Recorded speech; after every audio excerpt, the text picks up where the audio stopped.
I have the pleasure to present to this great audience young John Lewis, National Chairman, Student Nonviolent Coordinating Committee. Brother John Lewis.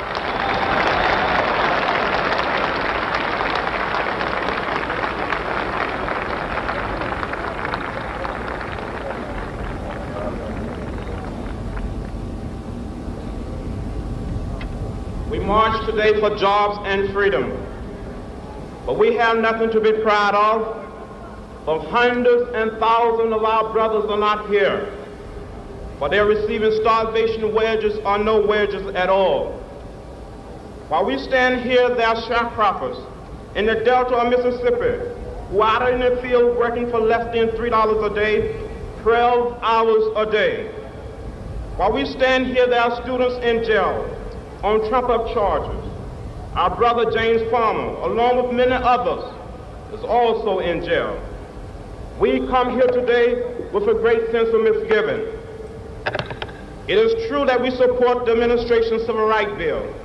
We support it with great reservation, however.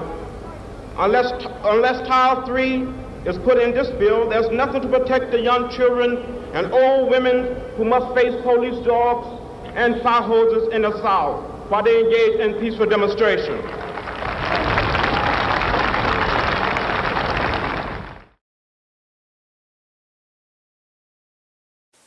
John Lewis was a crucial piece in the progression of the civil rights movement. His influence and overall accomplishments were key during this tumultuous time. Born in 1940, John Lewis grew up in Troy, Alabama. Parents Willie Mae Lewis and Eddie Lewis were sharecroppers, a result of emancipation.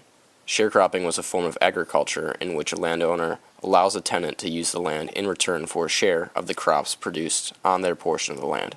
Ostensibly, it was a form of legalized slavery. Despite this common circumstance, John Lewis was a happy boy. Third among 8 other siblings, a young John Lewis hadn't seen more than 2 white people until the age of 6. However, this changed once he began attending segregated public schools. Inspired by the words of Martin Luther King Jr. and the Montgomery bus boycott, Lewis decided to get involved. There was something deep down within me, moving me, that I could no longer be satisfied or go along with an evil system, that I had to be maladjusted to it. And in spite of all of this, I had to keep loving the people who denied me service. For college-level education, John Lewis attended American Baptist Theological Seminary and Fisk University, both in Nashville, Tennessee. While at Fisk, Lewis organized numerous sit-in events at school. These sit-ins had the purpose of ending racial segregation at lunch counters in Nashville, Tennessee. In addition to Lewis's attempts at the sit-in events, he participated in the Freedom Rides, which challenged segregation on buses in the South.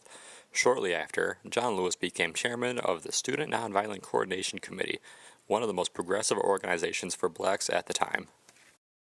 In March 1965, Lewis organized and orchestrated the march of 600 protesters from Selma to Montgomery, Alabama, in response to the voter intimidation and unfair governmental voting blocks. This attempt was futile and resulted in Bloody Sunday, in which nonviolent activists clashed with local police forces. However, more attempts were made with federal protection. The marches to Montgomery paved the way for the Voting Rights Act of 1965. This monumental legislation helped overcome the government-fabricated blocks designed to bar African Americans from voting.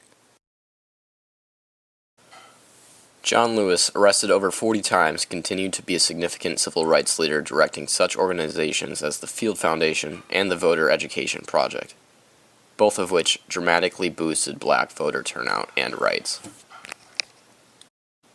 John Lewis's politically active lifestyle led him to positions within the Georgian legislature. In 1987, he was elected U.S. Representative for Georgia's 5th District, Atlanta. He has been re-elected to this position 15 times with overwhelming margins. In addition to his political success, he has become a recipient of numerous national awards.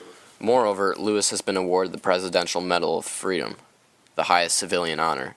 He has also been awarded over 50 honorary degrees from prestigious universities such as Princeton and Harvard. The signs that I saw when I was growing up, they are gone, and they will not return. The only places our children and their children will see those signs will be in a book, on a video, or in a museum.